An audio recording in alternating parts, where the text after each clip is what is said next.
Jasmine.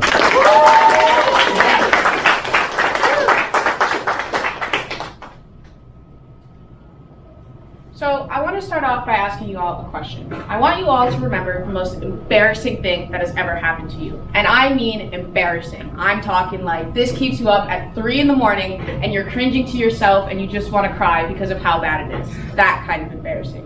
And now I want to ask you this. What would you do differently? What do you tell yourself to make things better, to comfort yourself after you remember that?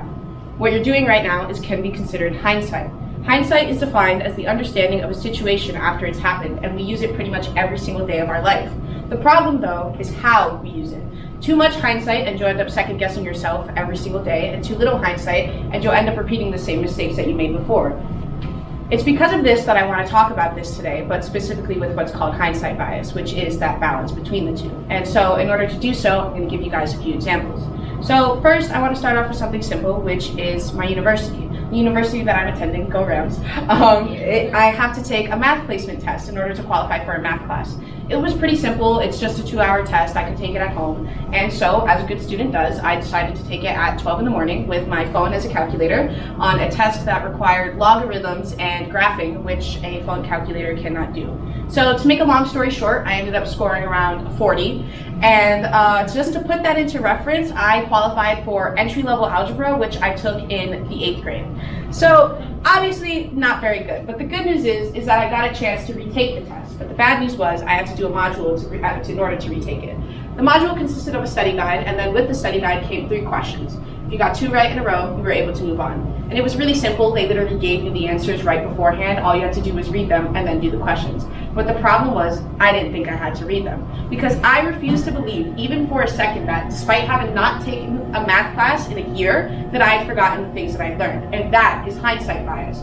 I was allowing myself to be controlled by the belief that my past dictated my present and that things were completely identical when they simply were not. And so questions that normally should have taken me 3 minutes ended up taking me 5, and it took me way longer than I would like to admit to be able to solve all those problems.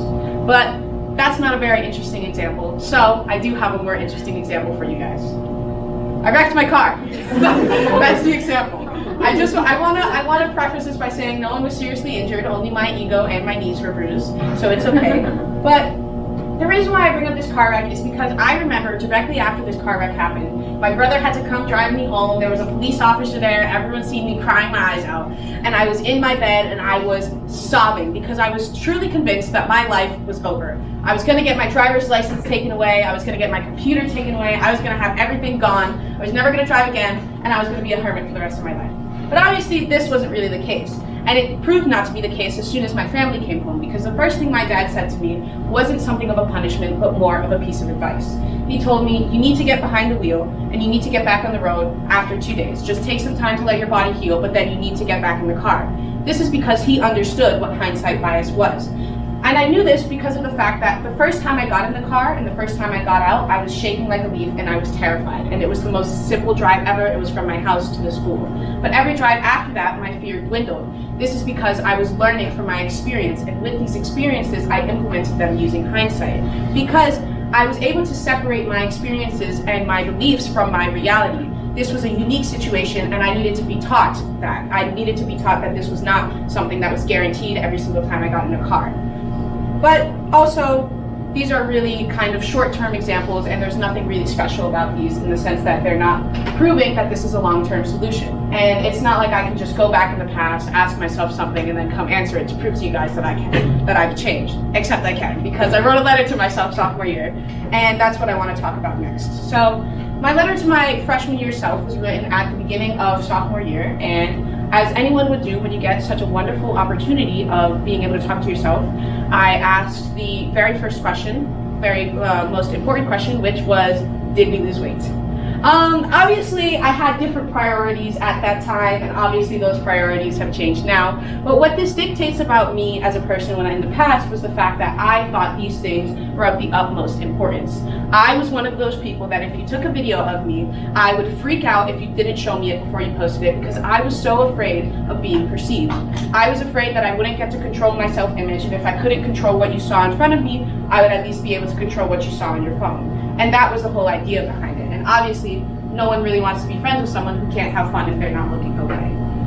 And I'm not saying that now I think I don't have to lose weight or that now I think that I don't look bad on camera, but it's the fact that I've told myself that I have time. If anything that my experiences have taught me is true, it's that I have time. The day I got in this car wreck, I left my house thinking I was going to go get a snack and then I was going to pick up my mom from work for the first time and prove to her I could drive on the highway. She's not let me drive on the highway since, but anyways. The day I wrote that letter, I was so convinced that, first of all, that this outfit was the epitome of cool, and I was so convinced that if I wore these clothes, I would feel so much better about myself, and I would be the perfect person I always wanted to be. But the truth is, I'm standing in front of all of you now, and I have never felt stupider. Because these clothes don't mean anything. These clothes don't matter, and none of it really matters in the moment, because all that matters is my actions and my experience. I'm not going to remember what I was wearing. I'm not going to remember those glances in the hallway and the weird comments people made because of the Pokemon hat I have on my head. What I am going to remember is my experience. I'm going to remember looking at all of you guys, delivering this TED Talk. I'm going to remember the things that matter. I've gone my whole life believing that this is always the worst outcome, that I'm always going to experience the worst outcome, that nothing is ever going to go my way. But it took me this long to realize that that's just not true. For example, when I was applying to college, I remember sitting on my floor, just fully on my floor. I just gotten off my chair and got on the floor, and I was crying my eyes out. I cry a lot, I don't know if you guys can tell. But I was crying my eyes out on the floor because I just watched about 5 videos on YouTube talking about accepted portfolios. And these accepted portfolios looked nothing like my art. And I told myself, how can these people who I think are so great, who get thousands of likes, how can I ever compare? And I remember I was so tunnel visioned, I couldn't bother to see past my own 2 feet. And the only thing that pulled me out of that was growing too tired to cry and having to fall asleep. But then I also remember that weeks later, I was sitting at my desk, not doing homework, but I was sitting at my desk when my phone buzzed with the email that my applicant portal had been updated. And I remember in big letters, those words that said congratulations, and I remember spending the next 10 minutes screaming and crying on the phone to anyone and everyone I could because I had to tell them I got accepted into art school. And that was another question that young me had. Young me had a lot of questions about personal life, about things that I've always been insecure about, my art, my friends, and my personality, and my appearance. But it was all things that I never really expected to happen. I never thought I'd go to art school. I had a friend who I haven't talked to since middle school that I never thought I'd see again, who's my best friend now, and we're going to the same college. I never thought any of that would happen, and yet here I am, and here they are. It's because of that I learned that nothing is permanent. As I said before, nothing in your life truly is permanent, and in order to make proper use of hindsight bias, we need to realize this and we need to balance it. I'm not saying I'm perfect in the sense that I've mastered hindsight bias, because I definitely haven't. I mean, seriously, I'm like failing a few classes because I keep telling myself that future me is gonna solve it. But what I am saying is that because of hindsight bias, I'm able to conquer these fears and this constant overwhelming mountain of homework. Because I look at my homework and I tell myself 2 things. I tell myself, 1, I've been in this situation before, I've experienced this situation before, and I've gotten out of this situation before. And 2, I think about what I'm gonna do next. What am I gonna be doing tomorrow? What am I gonna be doing next week? And what am I gonna be doing next month? I can't give you a concrete answer for any of that. And to me, I think that's comforting, because you know what? If I can't give you a concrete answer, I can't say for sure the worst thing is going to happen to me tomorrow, but I also can't say for sure that the best thing is going to happen to me tomorrow. It's because of that I think that it's important that we need to learn to let go. What I'm doing right now is incomparable to what I'll be doing then. And honestly, I think that any bad experience can be made into a really good story. And that's what hindsight bias is. Because I mean, come on, don't I seem a little more interesting now? But don't answer me. You can just answer me tomorrow. I just want you to think about it. That's it.